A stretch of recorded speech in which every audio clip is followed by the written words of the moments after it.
Hey, good afternoon, everybody. Good afternoon, everybody.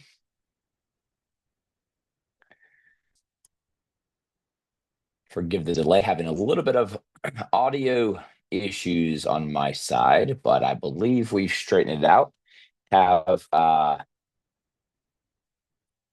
a little bit of a rainy, stormy day here at the beach this afternoon, and the internet reception has been a little spotty. So somebody drop in the chat if you can hear me okay.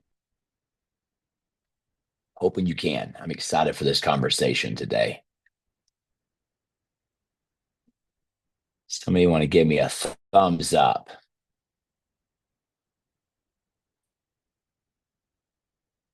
All right, thank you.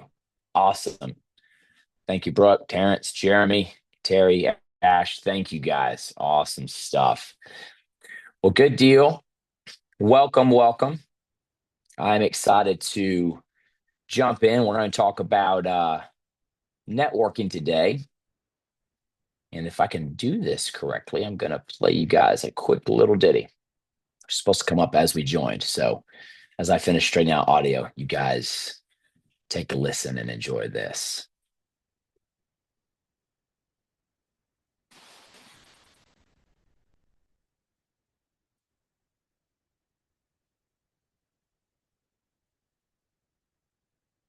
And nothing. Okay.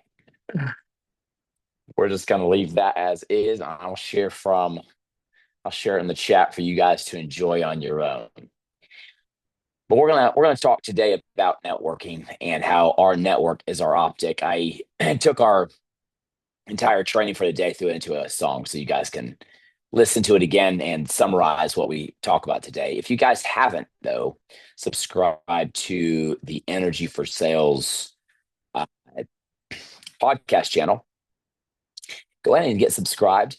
Um, for those of you in title, I did want to point out we threw this one up. I was speaking up in New York City for the Alta One conference, and we basically created a what the heck is title insurance on Broadway musical, and had some fun doing that. It was a good hit at Alta, and so those of you who are on the title side, hey, even you know, on the real estate and mortgage side, I looped in some of the dilemma that I had when I first moved to Virginia, and my real estate agent struggled to explain what title insurance was, and we talked at Alta about how it is a competitive advantage for mortgage, title, and real estate to be so aligned in messaging that one is elevating the other. So, which segues perfectly into the conversation today about your network is your optic. And then I did want to just drop a quick note. If we haven't connected on LinkedIn yet, please do. I will tell you one thing that's a consistency for me is on LinkedIn. I'll take and send out direct messages every morning to questions that come in, and people asking questions about, the industry, people asking questions about sales, ideas, events.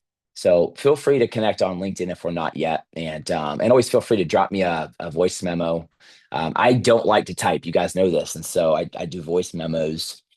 And I was out on the beach running, preparing for the Ocean City Marathon this Saturday, kind of tapering down. But anyway, doing some voice memos and just super, super good headspace, a lot of clarity. And I just find that short executionable moments like, hey, have you thought about this? What are your thoughts on this? And there's a quick minute voice memo back on something. People are able to take action. And it's just as a coach, it's a great coaching posture to be in. You know, and you guys on the call know we do this hour-long call every month. Most of us have some one-on-one time, FaceTime, but sometimes just a quick question, right? And you guys have people in your network that you could do that with as well. But I just want to offer that resource to you guys. But as far as today goes, I'm actually going to turn my camera on, stop sharing, and just make sure that you're all tied into the resources as we put these recordings up. And joining from Folly Beach, South Carolina, down here with one of our big partners, speaking for their big loan officer summit. And so super excited. to be with you guys today. And you know what I'm going to do actually is change this over. I think you guys will be able to see me better if we do this right there. Hopefully my mouth isn't lagging with my phone audio. But yes, seriously, 2 bars, maybe one right now with AT&T. And it is a stormy day out here down here in Folly Beach, South Carolina. So with a bunch of mortgage bankers, and it was interesting. We were talking about networking today earlier as I was speaking, and it just segued perfectly into the conversation today. But I believe that our network is our optic, and where I kind of was thinking about this concept in this talk was, well, let's drop in the chat, you guys. For instance, how often in a day or a week? Let's just go a week. In a given week, how often are you looping in one of your referral partners, one of your, go-to people in your network? I know some of you on here do BNI. We've talked about BNI before. We've talked about Chamber of Commerce. We've talked about hyperlocal referrals and connections. But in a given week, what do you guys say? How many referral partners are you looping into any given conversation in a week?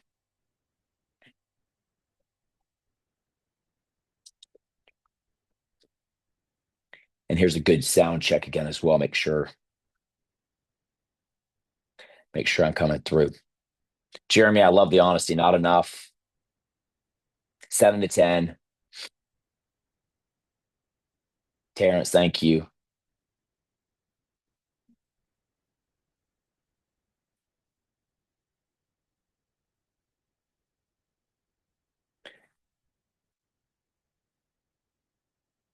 Yeah, not enough. 7 to 10, right? Any given week, for me, I don't know. I lose track. And the challenge too is the intention to loop somebody in, right? Or here's the next question. When do you get the question of, hey, who do you have for this? And it's just been a while since you talked to the company who did this. Thank you, Tanya. Yeah, 2 to 3, right? So you're about ready to send that email. You're like, dude, I've not even connected with this person for a little while. Or the last time you referred somebody to, loop somebody in, that somebody in your referral network didn't respond and perhaps made you look bad. Or they did respond, took care of the customer, and didn't do that great of a job. And in your mind, you're like, when I get enough time, then I'm going to refresh, or I'm going to add somebody to my partner's lineup. So I just want to challenge all of us. Most people think of networking as handing out business cards. Though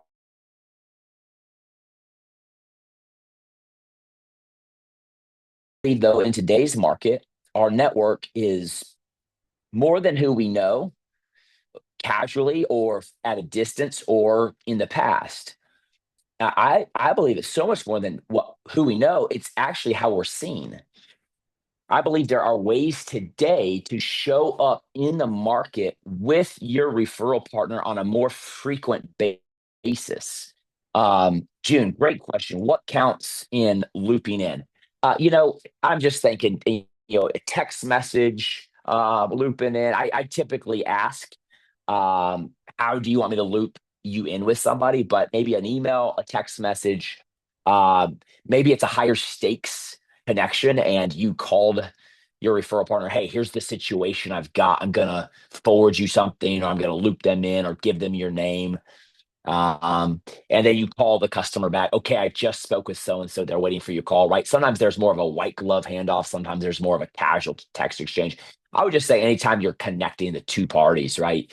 And then sometimes it's more of I would call it more of a reactive connection, where you're giving a name out to somebody and you're saying, hey, this is a great person to connect with for this thing, but it's not an immediate need per se.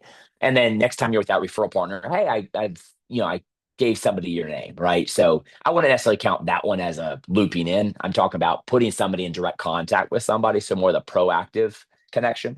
A great question, great follow-up. But I believe, again, it's how we're seen together.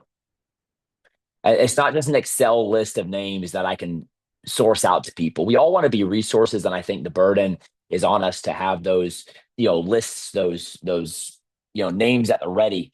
But I think that if we were to really get clear on who are some of our key referral partners in our network, there would be a good dozen that we could be more collaborative with than ever before. And I think we have some opportunity, especially with AI and some of the technology in front of us to do that. So let's dig in a little bit. Whether it's a supplier, referral partner, collaborators we align with. I'm thinking there's trainers in the industry that might not necessarily get as many referrals from you, but they're trying to get in front of a certain audience. You're able to bring them in. I know many times we do events together, right? And it's not so much that I'm looking for a real estate agent to be in front of and the real estate partner just to grow business together, right? So, but just really thinking about how you're seen and who you partner with. I really want us to think about this right here. This is where the rubber meets the road. Those people that we're aligning ourselves with is how we are seen and how we are judged. So today, I just want to uncover a couple of things. Why our network is our optic. Who we align ourselves with and who we choose to refer will absolutely make or break our business. I believe that complacency, when it comes to our network, complacency, just taking for granted a person who's always been there, who's always done it, and maybe they're getting a little stale or stagnant, or maybe they're phasing out. We just haven't really checked in. That can hurt us. It could be costing us business. And I believe that refreshing our referral partner network is absolutely, and our strategic partners, referral partners, strategic partners, suppliers, trainers, education suppliers. I think it's healthy in the long term. Number one, we learn new things. Number two, when maybe there's somebody who has been with us a little while and they take the business for granted, I think moving away can actually wake people up to say, hey, I got to evolve. I got to move. I got to change. So we're just going to build out a practical framework today to evaluate, number one, our current network, spot gaps, and then proactively position ourselves as a trusted connector who brings fresh forward-thinking solutions to the table. So real quick, let's reframe the word networking. Somebody said it's network equals your net, and you guys can fill in the blank. Your net worth. Your network is your net worth. And that's why chambers and hyperlocal meetings with the movers and the shakers in business and the community, they're powerful. Some of us cover and span larger geographies than others, and so it can become challenging. I talked to somebody just this weekend. It's like, which BNI do I hit, right? And I would say, look for the undersaturated and also the more strategic opportunities. But I think there are absolutely some networking groups that are underserved when it comes to any solution type. So maybe you're a real estate agent, and there are so many real estate agents plugged into this certain networking event, but maybe there's a niche, group. I was thinking, recently we did an event, and I attended, and it was more on the commercial real estate side, but it was kind of in my mind kind of shocking how few of the title partners were actually sponsoring or representing. You also have some like I just spoke South Asia real estate professionals. There's different minority group type of networking groups, sometimes spin-offs of different groups. There's veterans groups. There's other different types of groups that I think, when we look at it through the mindset of where can I maybe bring some value, and it's underserved, you can say undersaturated, maybe underserved. I think you might be pleasantly surprised that there are so many opportunities to build your network in some new places. But I think the reframe, though, is networking can go from casual to very intentional. Instead of just showing up, and we have to be honest with ourselves too, guys. I've done the same. I've showed up and I'm looking around the room. I'm like, I've met this person, I've met this person, I've met this person, I've met this person, and then for me, it's like, well, you know what? Who have I invited? Yeah, who's a business owner in the community that hasn't really leaned into the Chamber of Commerce yet? And there's a lot of good, high quality connections here. And maybe I could use the chamber's event that they already have going as an opportunity to reach out and say, hey, increase your net worth. Like, come be my guest, come with me. And then I can maybe go around and, again, instead of being complacent with just showing up, I can go and become more intentional. So just reframing, like, ask yourself this question: where am I showing up in networking? Like, what events am I showing up? And number one, am I going into that with what's in it for me? How could I flip that into who could I introduce to this group? How can I make this group better? How can I bring more to this group? I love talking to like the membership committee folks and the directors of strategic partnerships. I always love having coffee with those folks for like my networking groups and just being, what is your vision? Like, who are you after? What are you trying to like you know go in the marketplace? What events or like strategic trainings are you doing that are you're trying to attract business owners with?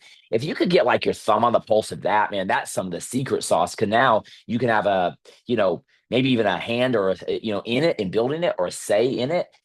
Even show up for it, do some of the trainings, getting in front of a group, and even creating more influence. But again, all from that servant minded, how can I help you? What's in it for them? So just reframing networking can be super, super powerful. I think the word sometimes networking can feel tired and misused.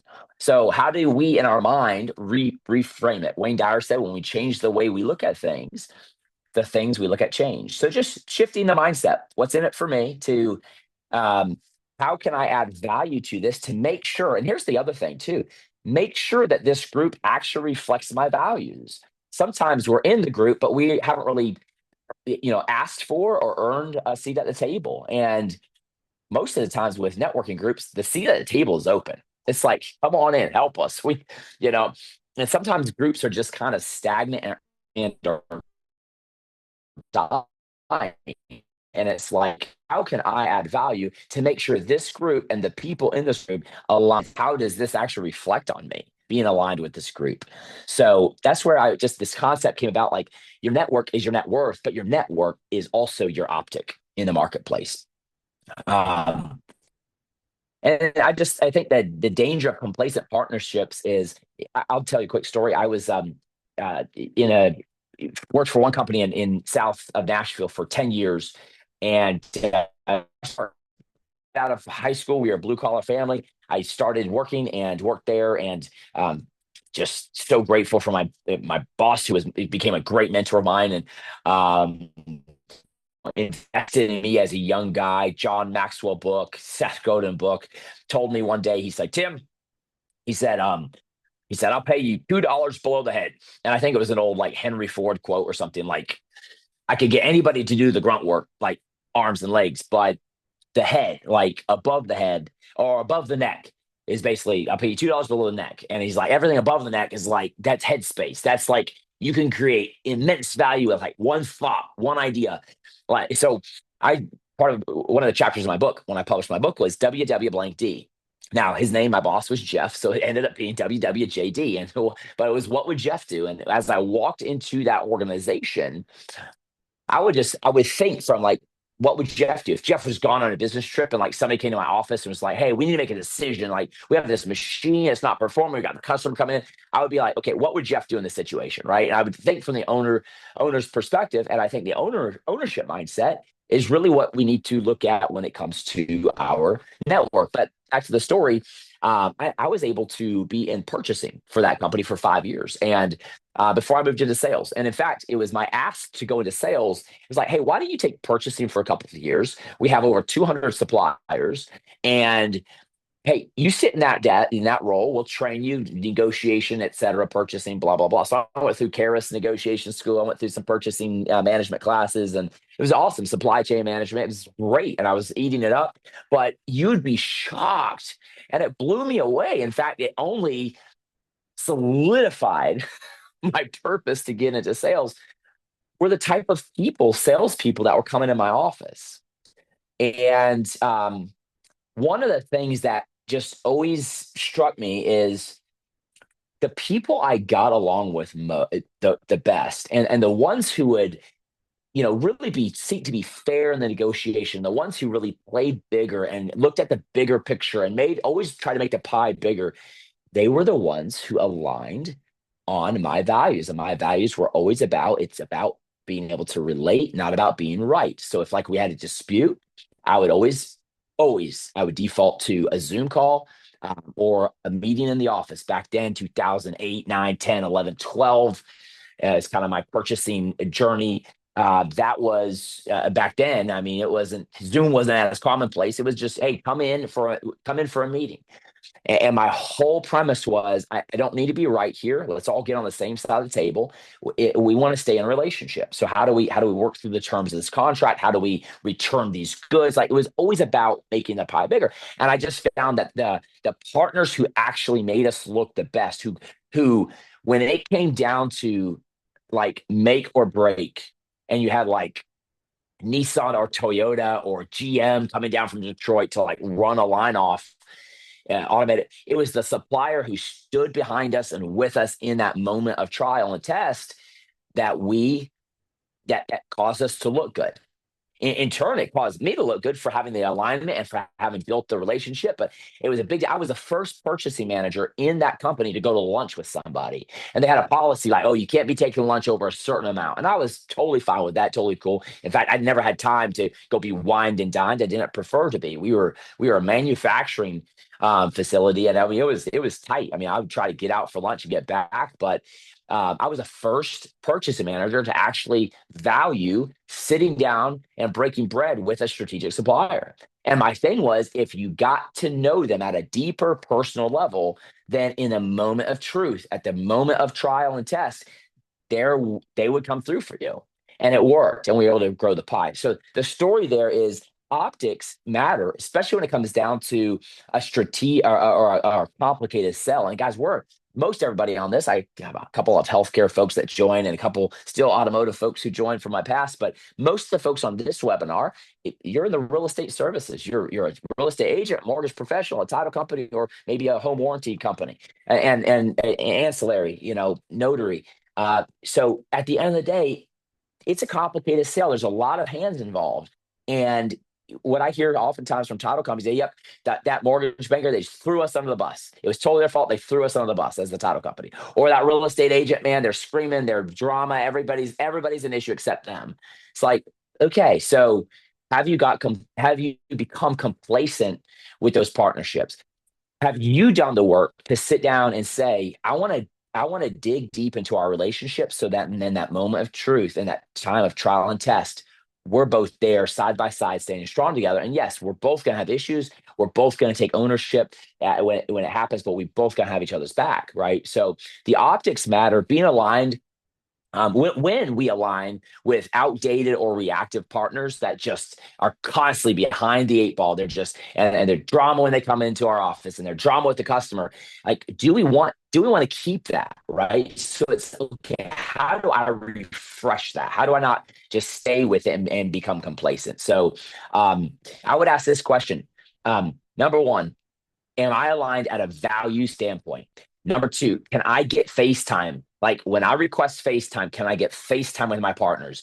Number three, are my partners evolving, innovating, and leaning into tech? And right now, AI. Like, just, are my partners evolving? And then you look at their tech stack, you look at what they're putting out, you look at how they're showing up. Are they outdated? Okay. Or are they evolving? And then just, I think, for practicality for today, who's one person that you have referred people to, and it's not been a great experience the last few times, and you're like, I need to check into that. I need to refresh that. I need to find a new, um, you know, X, Y, or Z supplier. All right. It's just practical. Write that down. All right. Now let's just evaluate the health. So a couple of red flags, the health of our network, couple of red flags.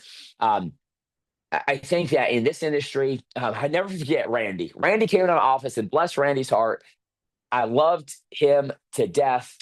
Southern country boys all get out. But every time he came into my office, it was always the weather. Like, and it wasn't a bad thing. I mean, I got on the call with you guys telling you about the weather, but I mean, that was more like newsworthy because of the reception issues. But um, it was always the weather. Oh, yeah, it's more rain this year in Nashville than anything.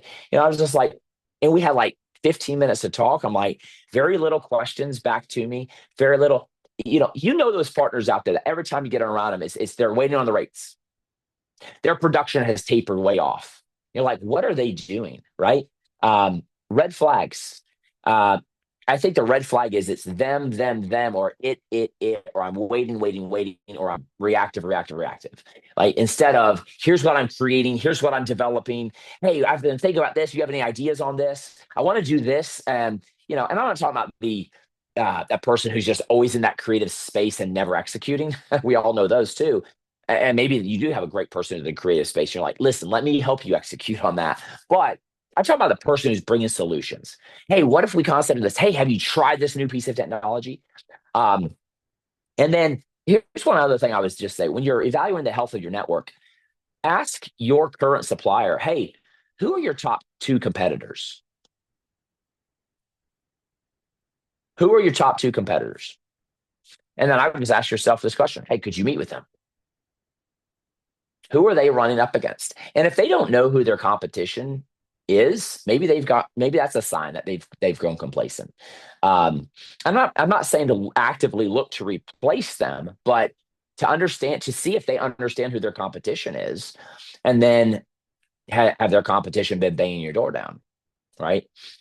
I also think, and here's the thing, right? We're on the title side, and I work with all of our amazing F&F reps. And, one of the things is we have so many strategic suppliers, right? When it comes to wire fraud, when it comes to, I mean, you name it, escrow services, talk about internal production software systems.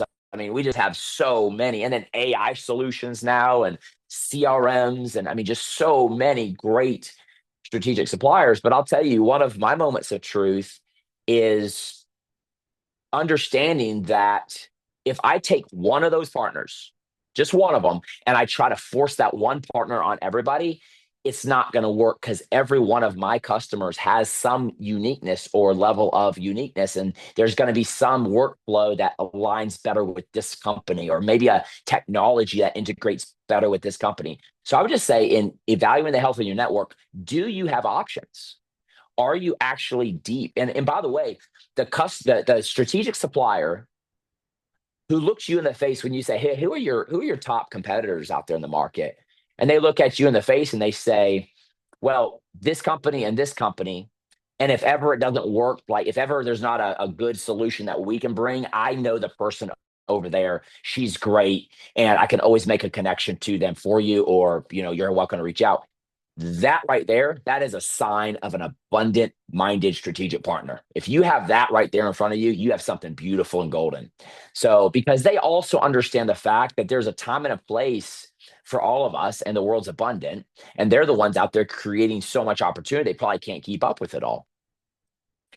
So, importance of having multiple options per customer. Again, if you don't have options, that is your optic. That is your optic that could cost you business.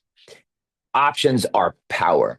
Um, and then the position of that, right? So evaluating the health of your network and how you pitch that would be, are you presenting your network to your customer as, hey, here are several choices. Now, if you prefer one of your strategic partners, we have options. Here are several choices, but based on what you've said, based on what you've shared with me, Mr. or Mrs. Consumer, I think so and so would be the better fit for you. So making a recommendation is powerful. In fact, your customer expects you to. They trust you. They don't have to go share their whole story, their whole makeup with somebody and to see if there's a fit. You already have the makeup of that customer to be able to say, we have options, but based on what you share with me, I think this is going to be the better fit. Right.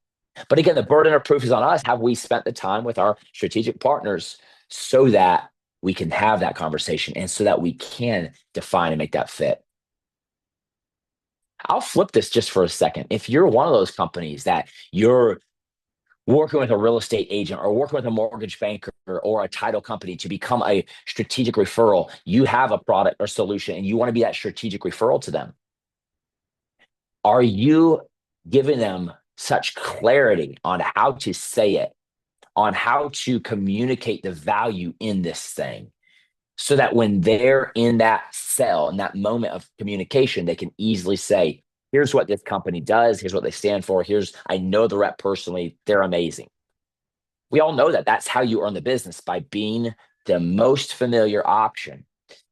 But also just understanding when you're building out your network, having options is powerful. Okay. I would say this: look for proactivity, look for resourcefulness, look for customer first messaging, positioning. I can introduce them, right? That abundant mindedness. I would like, just shifting now to just proactive communication. I believe that introducing partners to our customers strengthens us. I know some people who they try to control the narrative and hold all the cards and really hold on to all the reins. And I think that sometimes that comes from even when there's like a uh, uh, referral, it's like keep me CC'd or CC or tie me in. I want to be all in the know. And I think that comes from, I sense this comes from a lack of trust, right?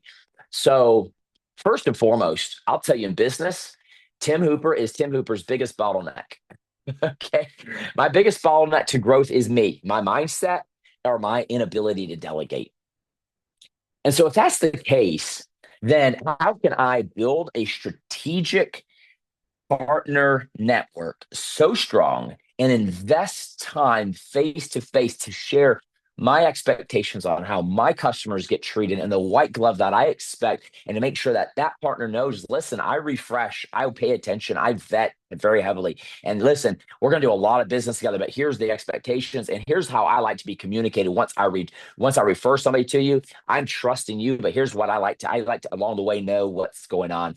And you get that level of commitment, then and only then can you successfully refer, introduce, and truly delegate, and not have to worry about your optic going down, being drugged through the mud, because you've set up communication guidelines, proactive communication, loop me in, or also contingency. When this happens, or if something should go wrong, pull me back in, loop me back in, right? So proactive communication is absolutely a differentiator when it comes to our network. I believe introducing partners to clients strengthens credibility. It shows that we have a team.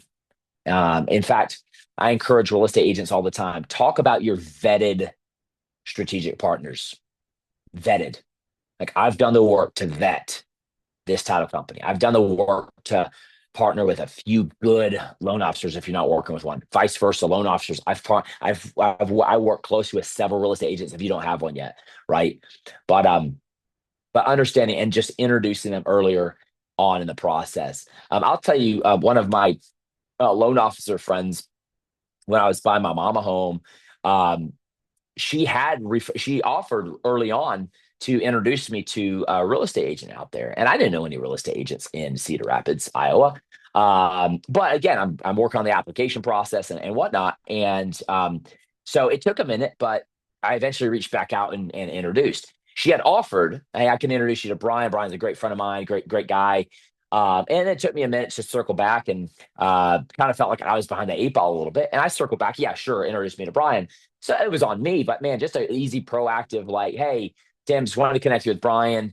I wouldn't have minded that. That would have been a proactive. And I think there's got to be some form of, emotional intelligence with that. You're not trying to push people on anybody, but maybe just asking early on, would you like me to go ahead and make that connection? Again, being proactive is absolutely a differentiator, and showcasing your trusted partners sets you apart. It is your optic. Whenever you can provide fresh choices, I believe that shows that you have innovation and customer care as service models, as part of your value system.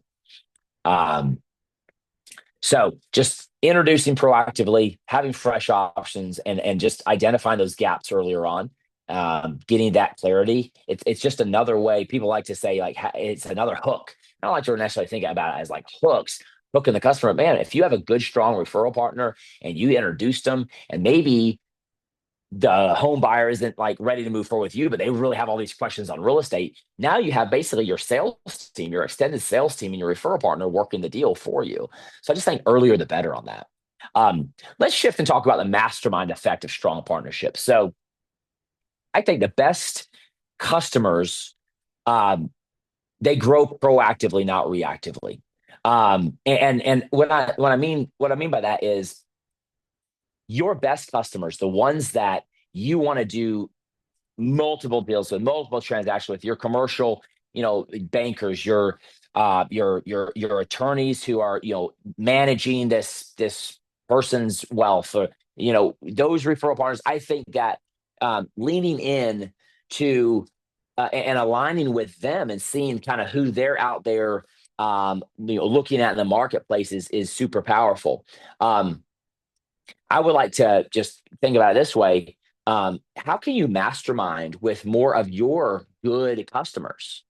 And after you've referred them, maybe it's every year, just kind of part of your checkup with them. It's like, hey, I've referred you to several people, right? This person, that person, over the year. Hey, what's your experience? What's your interaction been like? Um, I know one person, and one of their clients is in the hospitality space, and um, they'll meet every so often. I think it's about once a quarter, and they'll ask these questions. Like there's a lot of moving pieces, big commercial deals, and they'll meet, and it's hospitality space, and it's like, hey, what's working in hospitality that could be like a good play, a good move, like in on the real estate side. I think just masterminding even some of your high end clients who are like leaders in other um, market sectors, different industries. I think that's powerful, and bringing those ideas, those fresh perspectives back to your strategic, partners, super, super great. What about pulling together some of your strategic partners into a mastermind group? Have you ever thought about that? Like introducing, bringing them together. There's like, maybe it's not your end customer in the room, but all these people touch the end customer. And like bringing them together just for some thought leadership.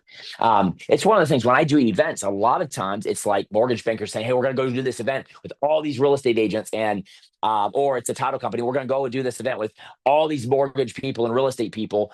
Um, and that's all fine and good. But man, I'll show up to the event and you've got 75 people there and you've got 25 empty chairs. And I'm like, man, there's probably a web designer. There's probably that you work with all the time. And, she would absolutely love to hear some of the AI powered sales or marketing I'm talking about. There's probably a divorce attorney in your network who would have loved to be in the room. So just even as you're planning events, to think about who are some of my strategic partners who, yes, they might push it out and invite a real estate agent or mortgage person or vice versa.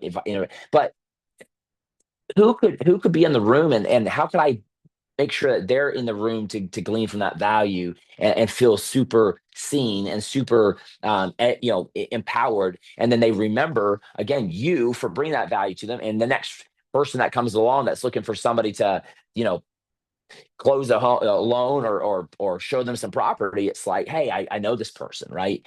So just think about that. Just again, the mastermind effect with strong partnerships, um, that you have, and bringing some of your customers' perspectives to them, is super powerful. So, and then I would just talk real quickly about, be willing to have the difficult conversations and coach your suppliers. Okay. I I brought somebody, actually. Some of you on the call know this guy I'm talking about, and I love him to death. He's a great dude, but man, he can move through a demo faster than anybody's business. And man, he's left so many people behind. And I had to have a conversation, just be like, hey, like we have to not make this hour-long call just a bunch of slides and just moving through stuff. And I've been getting feedback as we've done these demonstrations, and it's just people it's so much, it's so fast, and I know you've got a lot to get through. And trust me, I'm a speaker who has a lot to get through, and oftentimes my feedback has been you talk too fast. And I'm okay with that. I'm like, okay, let me record myself. Let me listen to myself back. Or let me take the transcript and put it into Chat GPT and say, how can I improve? So I'm okay with that, right? Be okay giving that constructive criticism to your suppliers. If they're losing your consumer in like a demonstration, or if it's really so much talking about themselves, maybe lean in and say, hey, like, what if we lean into this call together and just really make this question based? Let's make this first one less demonstrative and more about seeking to understand first. Um, just really thinking through with your suppliers, how are they showing up? Because again, they are your optic, they're an extension of you. So, um, just thinking through the sale of your strategic partner to your consumer. Are you going to refer them over, and then you're like hoping against hope that you caught them on a day where your strategic supplier is not in a pitchy mood because they can really lean into that sales pitch and really sell hard.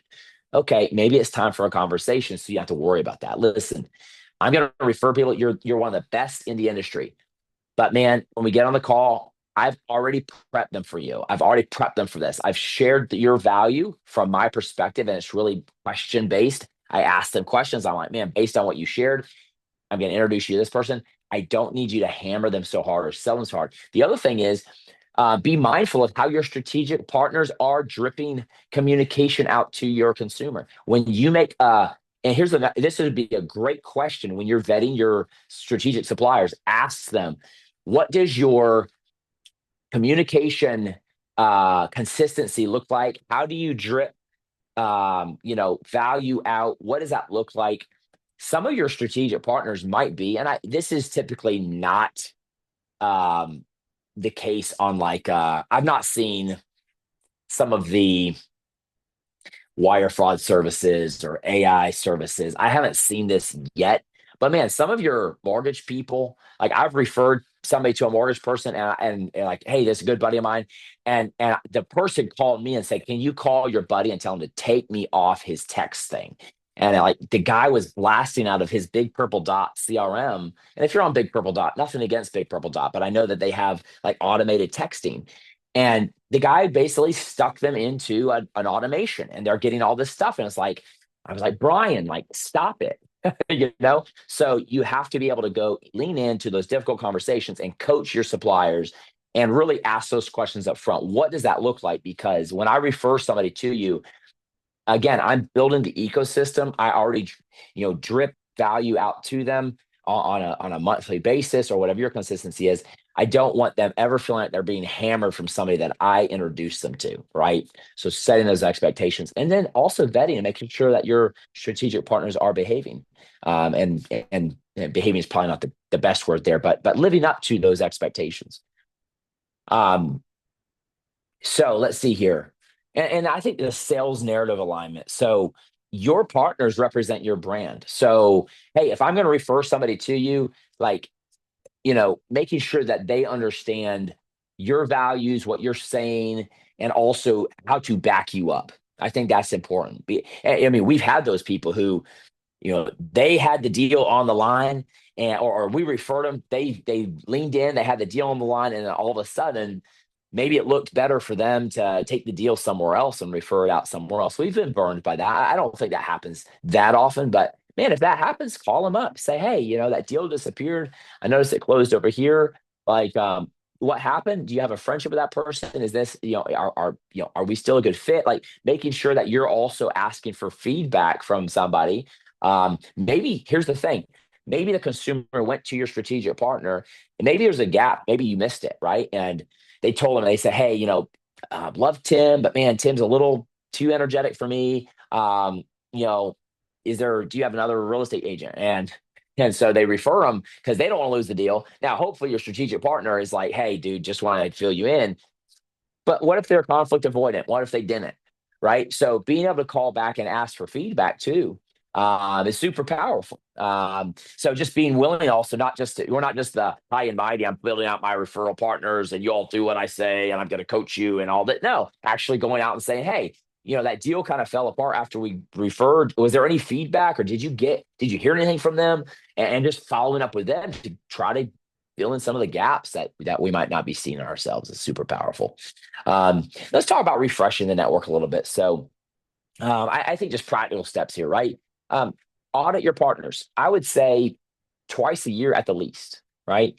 You might sit down annually for like kind of a big, like, what's your vision for 2026? Where are you going? Where are you growing? What's new? What's tech innovation coming? What is your communication outlook like? When I refer somebody to you, how do you guys communicate to them? Here's kind of how I have positioned you before I introduce you. Once I introduce you, here are my expectations, contingencies, blah, blah, blah. I just kind of have this overall, but I think just once a year for maybe the big one, but then halfway through the year, how are we doing? Checking in, inviting them into one of your events, staying close like that. Some people maybe quarterly is what you want to do. I know how we run in this industry. It's cyclical. Spring market, you got a little bit of summer lull, then you got the fall and all that situated, and then you have a little bit of holidays and into January slowness, and then you're back. So maybe just play with those cycles, but maybe 2 times a year, sitting down with your strategic partners and just vetting them.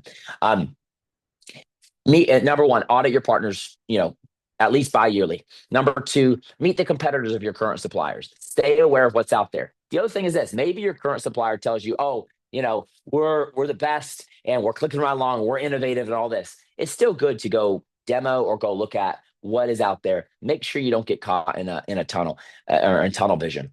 I have talked to many of our partners on the title side when they're like, hey, we're exclusive with this underwriter. I'm like, cool, that's awesome. I respect that loyalty. That's great. But from a standpoint of, and I understand how you definitely understand how you feel on that, and that's loyalty is great.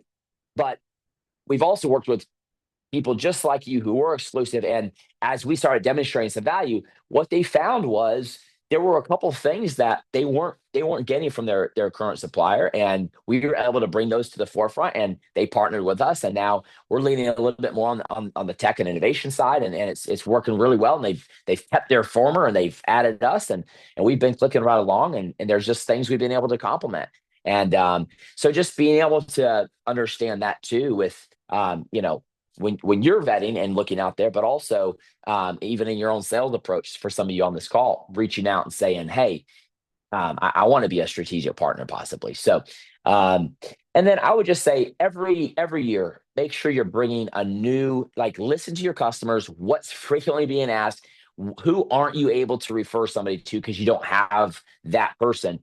I would say every year, be adding somebody new, somebody fresh, somebody, with the newest, latest, greatest innovation, somebody who's leaning into the a different form of sales posture. And here's the thing too: try to hire or try to align with a new partner who's going to stretch you, who's doing something, modeling something to you that you want to model in your sales, in your marketing. I see a lot of coaching that goes on, and there's absolutely, I'm a coach, I'm a speaker, trainer. I value that. But I'm like, sometimes when I come in, we're saying the same thing over and over and over. And I'm like, you got a strategic supplier over there crushing in that one thing. And if you guys actually did that together, you'd raise each other up 100%. So just really think through who's modeling the behavior that you want, and why aren't you aligned with them yet? Well, we have this internal, a little bit of internal politics that, kind of has us trapped down with this one supplier. And so we can't really tap into them. You need to go figure that out, because you are hurting yourself. You're hurting your optic. You are stifling business growth, and you're stifling your own innovation. And somebody who can be in a strategic mastermind posture with you for absolutely free. And I don't mean free, because there's going to absolutely be time invested, and there's going to be business discussions, and there's going to be the growth together.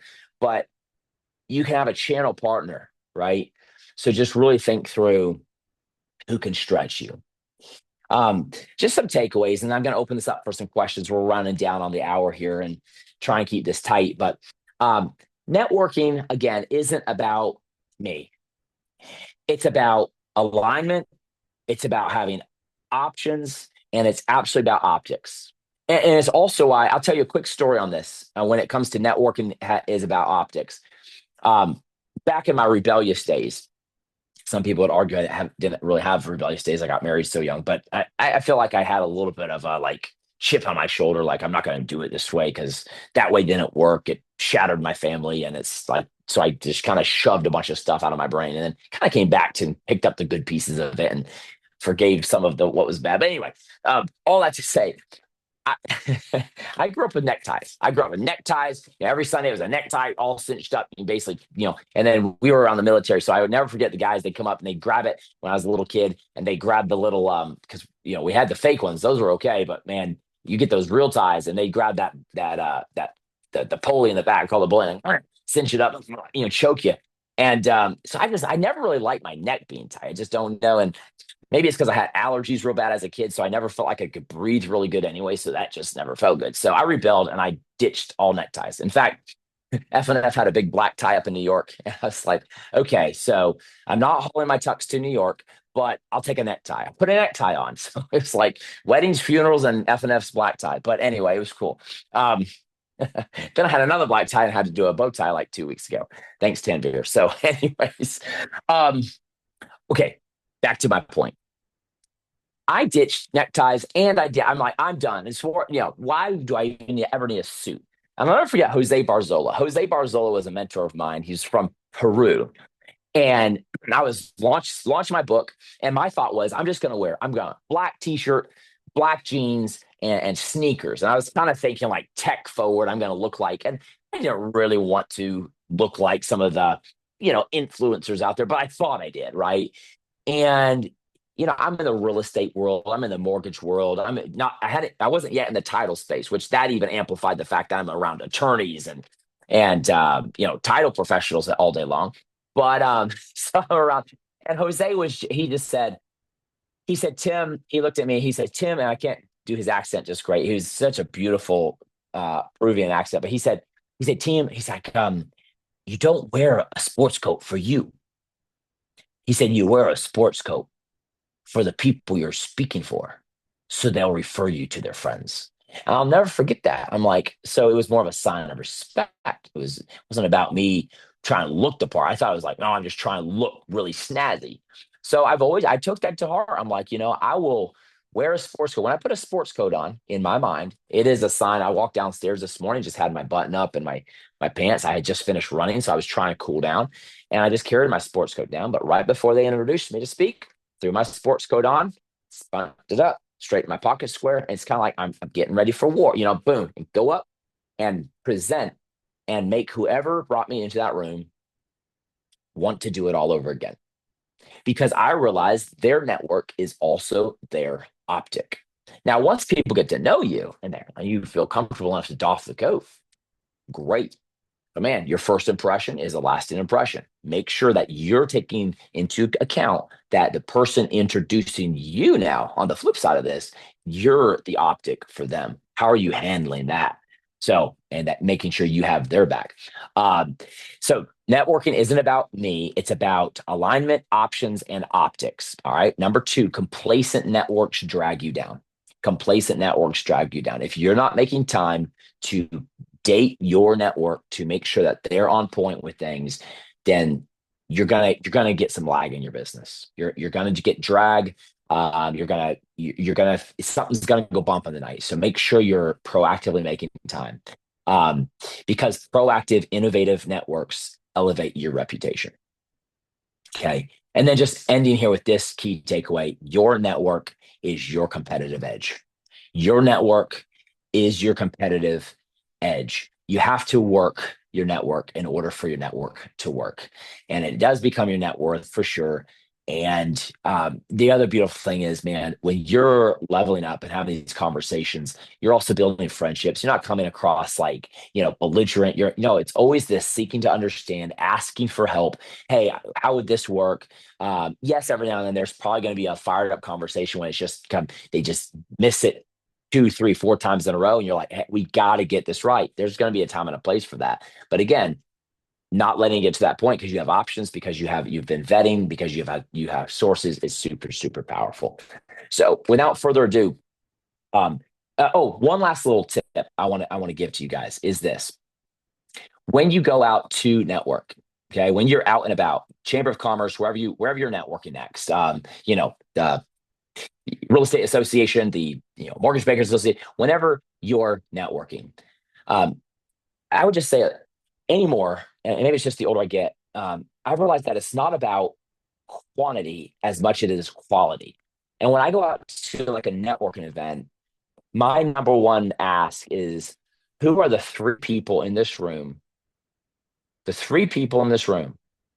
if I left here knowing more about or teeing up the conversation after this networking event, just the three people, who are those and how could we change the world together? I think if you go in looking for that, if you go in with that heightened awareness to your networking, then I believe, because again, I've left the networking events with stacks of business cards with so many people to follow up with. And at the end of the day, if you're in front of your target audience and there's all those people, you're going to follow up with everybody. Hey, thank you for being here at the event, whatever. But you're still going to want to zoom into a few that you can really strategically drill down with and build relationships with. So, uh-oh, I just saw a note in here that I've dropped out. So let's quick sound check. And I don't know what time that came in. I just scrolled down and saw it, guys. Sorry. Hopefully you're good. Okay, great. I must have dropped out for a little while. So definitely thank you for the feedback. Hopefully we didn't miss too much. Um, but again, it's about zooming into the quality and the depth with certain people. So I would just again strategically ask yourself, what three people in this room could drastically move my business forward, and who could I partner with that I could help drastically move their business forward? And because your level of questions when you walk up to that person, it's just gonna be different. I've never seen somebody use myself. When I walk in without intention, casual networking happens. When I walk in with intention, proactive networking happens and growth happens. And this it's almost like a magnetism. You just have a different sense about you.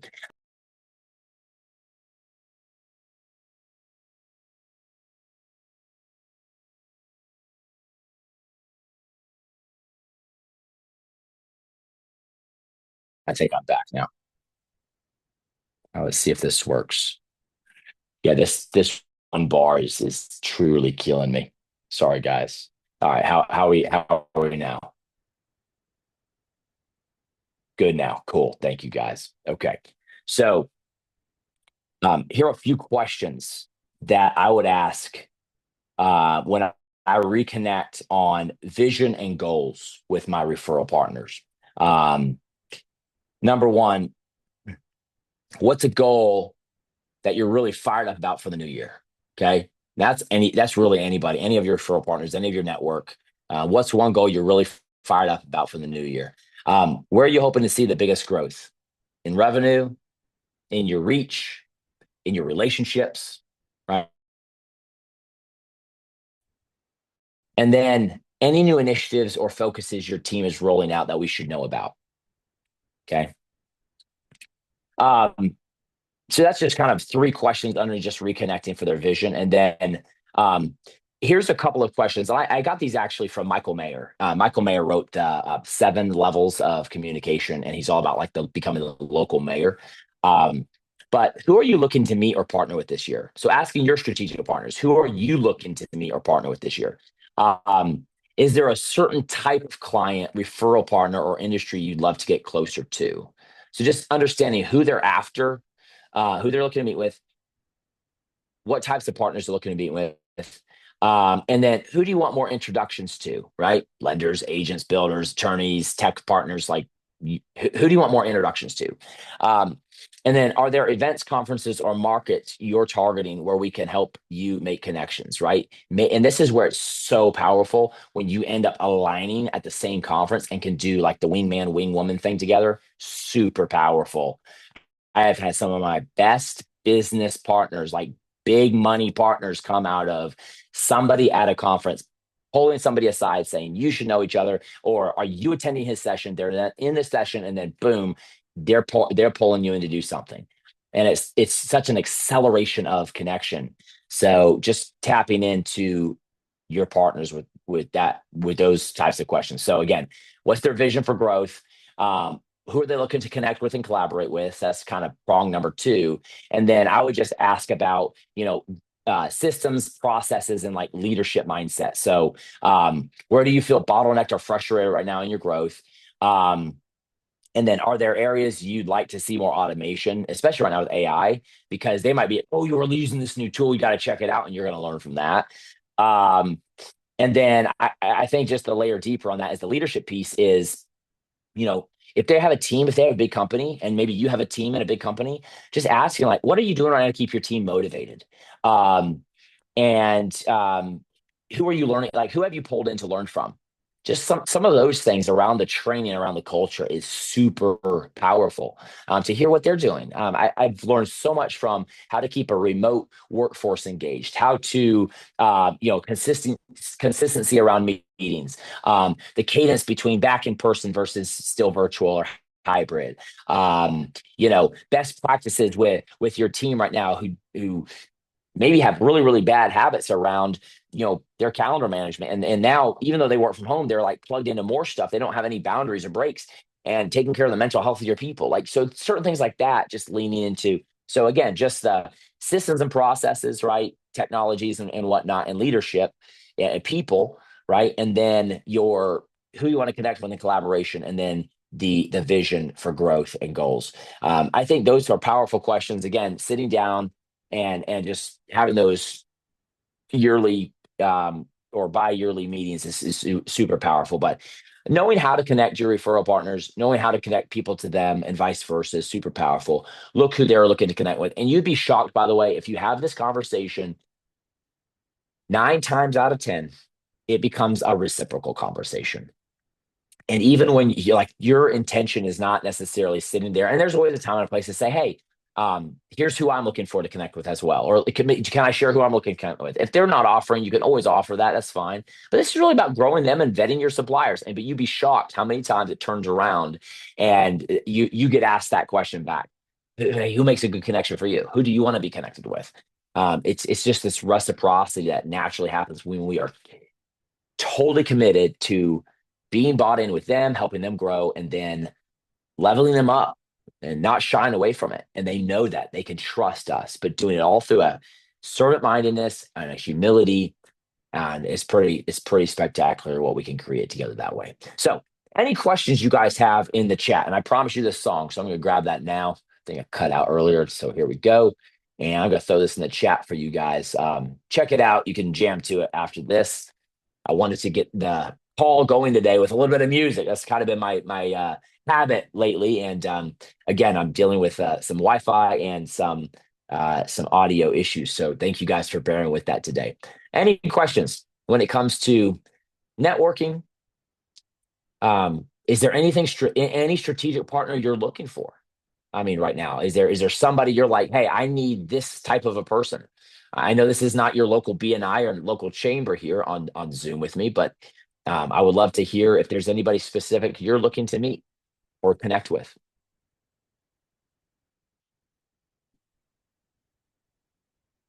We'll give it a few seconds here.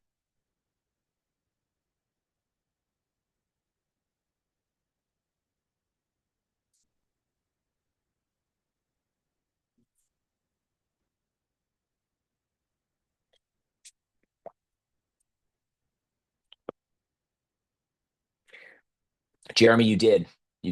It was great being together at the VLTA, man. You did execute on it flawlessly, and we had a great lunch, man. That was awesome. Terry, great question there. I would like to exchange best practices of other mortgage and title companies. It's awesome. Yes,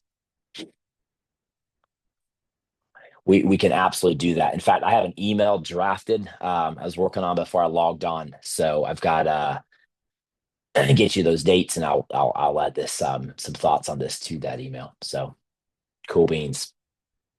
Thanks, Terry, for being on. All right, anybody else? Any other questions?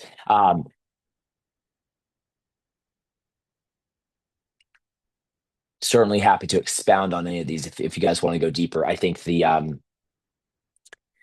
I really do think that, and Terry, just maybe to expound on this a little bit in the chat, since you put this out there to everyone, is best practice of other mortgage and title companies. Are you talking about in relationship to networking, or are you talking about in general best practices of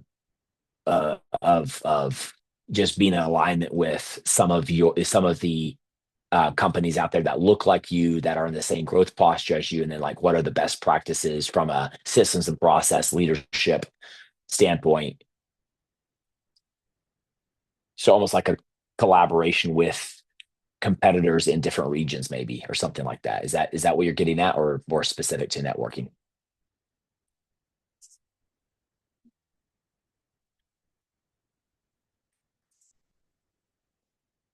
Gotcha. In general, perfect, awesome. Make sure I was clear on that. I actually have a more specific idea I'm gonna pitch to you. So, as I'm working on doing some masterminding with similar companies that look similar in size and scope, but not necessarily in the exact same market. So, cool. Awesome sauce. Cool. Anybody else? I don't want to shut it down too early, but hey guys, again, LinkedIn, please connect with me and shoot me ideas like, hey, Tim, energy for sales, monthly training. Like, I would love to dig deeper on this. So I've got some ideas coming up. I think we're going to talk about CRM and systems. I was just with a big group downstairs earlier, and I gave one of my points, excuse me, and there was a shift of energy. I saw a lot of phones pop up and snapping the screen and taking notes. I'm like, all right, pause. I'm going to stop right here. And we talked about your like freakish ownership of your database. And so I think I'm actually going to bring that training to either November's call or December's call, just because the holidays is a great time to touch your entire database through what I call native email, and actually wanting to get bounce backs. Like, you want to surface all the bounce backs that maybe Constant Contact or MailChimp isn't giving you, or you've not taken the time to go in and research, or it's just not getting because it's landed somewhere, and it's just not returning something to you. But just freakish database ownership is something that I obsess about, because unless we've established connection and we're getting something back in response, then our drip is just a monologue, and it's all about changing the monologue to a dialogue. Because remember, better connection equals better sales. And if we're not having fun, then we're doing something wrong. So, guys, thanks for joining today. Have a really, really great rest of your week. Happy Halloween for those of you who are taking the kids or the grandkids out. Be safe, have fun. I'll be driving up to Ocean City. If you're going to Ocean City to run the 5K, 8K half or full with us, ping me, shoot me a text. But again, if you're not, make sure you make your move in your local community and post it and put move with hashtag move with FNF for our big move with FNF challenge, because it's all about staying active and moving your body to invigorate your mind and inspire your soul. So you got to take care, stay abundant out there, go build those networks. And remember, it's your optic and it's your competitive advantage. I appreciate you guys being on today.